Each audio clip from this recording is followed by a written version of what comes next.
Well, John, and the 1st Special Service Force Association, I'm in the Mazarg War Cemetery, the Commonwealth Cemetery. So I will take a look on some graves of forcemen who were killed in action in southern France during the Operation Dragoon. It's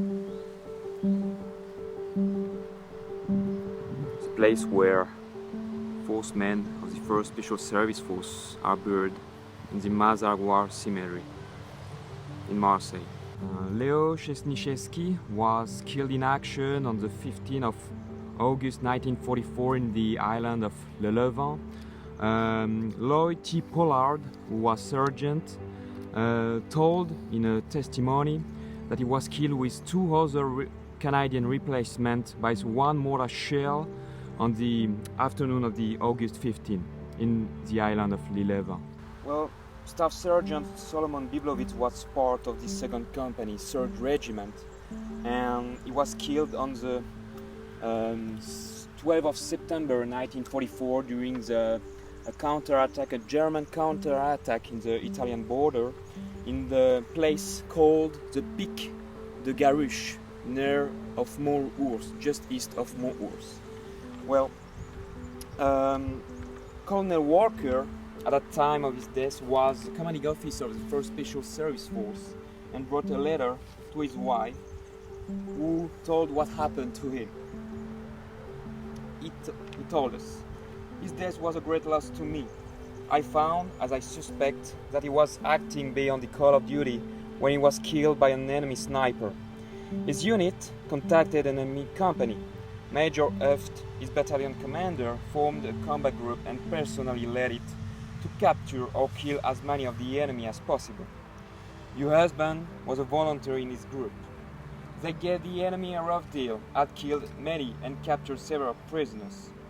Your husband had 2 disarmed prisoners and has started back with them, as the rest of the group withdrew. He did not return as they expected, but was seen return around to one flank, and then he failed to join them on the way back, so the group has returned look for him. They found he had been killed instantly by a sniper, of which none of the group had been sworn. He was a very brave soldier, and it was the opinion of the remainder of the group that he had not returned as directly as he could, having the hope of capturing more prisoners. It is with deepest sympathy that I assure you of the great loss that he was sustaining. It was a very sad group that returned in spite of the great work they had done." Gordon Glue was part of the 1st Regiment, the 3rd Company of Captain William Merritt. He was killed on the 16th of August 1944 during the attack of the Star 4, the 4th Lestisac in Porco. He was killed by hand grenade launched atop the fort. Robert G. Bainton was a 1st Lieutenant and a platoon leader in the 1st Company, 2nd Regiment, which was at that time commanded by 1st Lieutenant Wilfred Brousseau. On the 13th of September 1944, the 1st Company 2nd Regiment was above Castellar on the French-Italian border.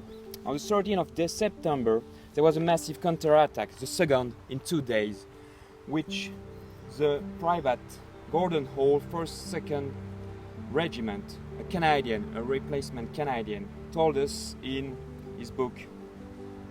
"One time, I was on the Mediterranean, right on the border between France and Italy, at a place called Mountain, and the Navy came in and bombarded the mountain, and they set the whole mountain on fire, and the next morning they set myself and 19 other men up on top of the mountain to capture it.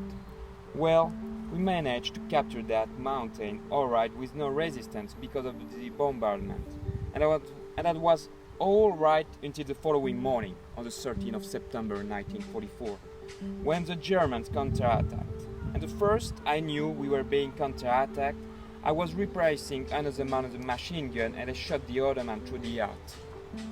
Well, I can only remember 2 things about that day. The first thing I can remember is that in the excitement I forgot my canteen on the machine gun, and I can never remember of being so thirsty in my entire life. And the second thing I can remember is that the whole day went by so fast that it was getting dark outside, and I was wondering why it was getting dark. Well, the Germans managed to chase us down off that mountain.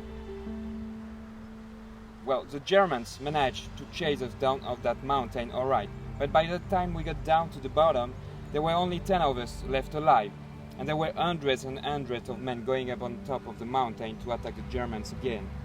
The 10 of us that were left alive were put in reserve at the bottom of the mountain. Well, that was alright until the following morning, when the Germans attacked again. But instead of coming across the top of the mountain, they came around behind. Well, I ended up in the middle of that one too, and by the end of the day, there were four of us left alive. And of the 16 men that died, 3, including my lieutenant, died right beside me. And of the 4 that survived, 2 had to be sent home immediately because they had nervous breakdowns. There was just me and the sergeant left. Sergeant left is probably Sergeant Joe Dauphin. Just to correct a little bit, that day there was 3 killed. One more the previous day, Walter Juvie, who was killed during the first counterattack.